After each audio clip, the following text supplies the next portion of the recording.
بسم اللہ الرحمن الرحیم۔ مدنی الہ یوٹیوب میں خوش آمدید۔ السلام علیکم ناظرین، آج ایک اور عمل کے ساتھ آپ کی خدمت میں حاضر ہوں۔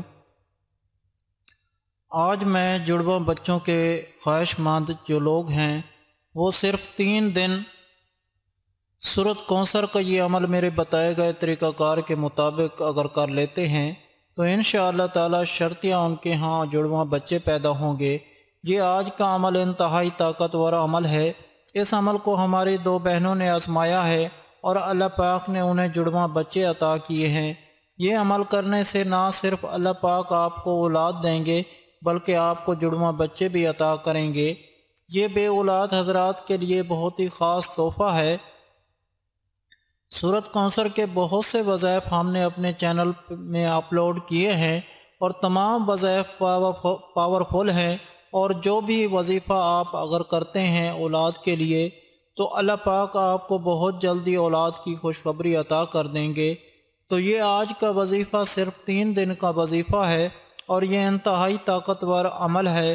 اس عمل کو اگر آپ کر لیتے ہیں تو اگر آپ کی شادی کو چاہے جتنا مرضی ٹائم ہو گیا ہے، اگر آپ کو کسی بندش کا مسئلہ ہے، کسی رکاوٹ کا مسئلہ ہے، حمل نہیں ٹھہر رہا ہے، رپورٹس کلیئر ہیں، تو یقین کیجئے یہ عمل کرنے سے اللہ پاک آپ کی قسمت میں اولاد لکھ دیں گے اور اللہ پاک انشاءاللہ آپ کو جڑواں بچے عطا کریں گے۔ یہ عمل سورۃ کوثر کا عمل ہے۔ سورۃ کوثر قرآن پاک کے پارہ نمبر 30 میں موجود ہے۔ یہ قرآن پاک کی سب سے چھوٹی سورہ ہے لیکن اس کو پڑھنے کی فضیلت بہت زیادہ ہے۔ اللہ تبارک و تعالی نے مسلمانوں کو بعض ایسی صورتیں عطا کی ہیں، کچھ ایسے اعمال عطا کیے ہیں جن کو پڑھ کر اللہ تبارک و تعالی کی جو مدد ہے فوری عطا ہوتی ہے اور اللہ پاک سے جو مانگا جائے وہ فوری طور پر مل جاتا ہے۔ تو سورۃ کوثر ان خاص صورتوں میں سے ایک ہے۔ تو ناظرین، عمل بتانے سے پہلے میری دعا ہے اللہ پاک سے کہ تمام مسلمان بے اولادوں کو اولاد عطا فرمائے۔ اللہ پاک جن کو بیٹیاں دی ہیں ان کو نیک صالح بیٹے بھی عطا فرمائے، اور جن کو بیٹے دیے ہیں ان کو نیک صالح بیٹیاں بھی عطا فرمائے۔ اللہ پاک اپنے پیارے حبیب حضرت محمد صلی اللہ علیہ وآلہ وسلم کے صدقے سے تمام مسلمان بے اولادوں کو نیک اولاد عطا فرمائے۔ اللہ پاک سب کی خالی جھولی اولاد کی نعمت سے بھر دے، آمین۔ آپ سب بھی کمنٹ میں ایک مرتبہ آمین ضرور لکھ دیں، کیا پتہ کہ کس کی آمین کس کے لیے قبول ہو جائے اور اللہ پاک آپ کی دعا کو قبول کر لیں۔ ناظرین، وظیفے کا جو طریقہ کار ہے وہ یہ ہے کہ یہ عمل آپ نے صرف 3 دن کرنا ہے، اور یہ عمل آپ یا تو بدھ جمعرات جمعہ کر لیں یا آپ یہ عمل اتوار سوار منگل ان 3 دنوں میں کر لیں، یعنی جو بھی آپ کو دن بہتر لگیں آپ ان دنوں میں یہ عمل کر سکتے ہیں۔ آپ نے لگاتار 3 دن تک کرنا ہے اور ان دن میں 3 دفعہ اس عمل کو کرنا ہے۔ ایک تو فجر کی نماز کے بعد کرنا ہے، دوسرا آپ نے عصر کی نماز کے بعد، اور تیسرا عشاء کی نماز کے بعد آپ نے کرنا ہے۔ یعنی 3 جو نمازیں ہیں ان تینوں نمازوں کے پڑھنے کے بعد آپ نے یہ آج کا عمل کرنا ہے۔ اس طرح سے ہے کہ آپ نے اول و آخر 11 مرتبہ درود پاک پڑھنا ہے جو ہم نماز میں پڑھتے ہیں۔ اس کے بعد آپ نے تھوڑی دیر تک اللہ تبارک و تعالیٰ کے نام یا اللہ ہو یا اللہ ہو آپ نے اس کا ورد کرنا ہے، یعنی آپ نے ورد اس طرح سے کرنا ہے، ٹھہر ٹھہر کر آہستہ آہستہ اللہ پاک کو پکارنا ہے، یا اللہ ہو یا اللہ ہو یا اللہ ہو، تقریباً کم از کم 11 دفعہ اللہ پاک کو اس طرح پکاریں۔ اس کے بعد آپ نے 129 مرتبہ سورۃ کوثر پڑھنی ہے۔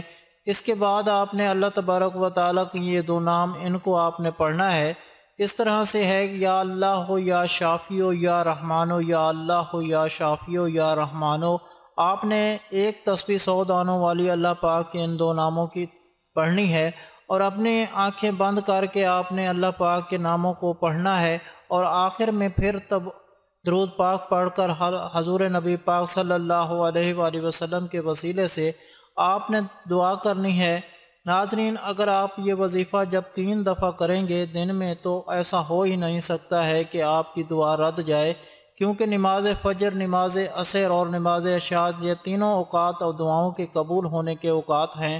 ان اوقات میں اللہ پاک دعاؤں کو قبول کرتے ہیں، تو آپ نے وظیفہ 3 دن تک کرنا ہے، اور کوشش کریں کہ تینوں دن نماز کوئی نہیں چھوڑیں، نماز پنجگانہ پڑھیں، اور ساتھ چلتے پھرتے اٹھتے بیٹھتے کوئی بھی کام کر رہے ہیں استغفر اللہ کا ورد کرتے رہیں۔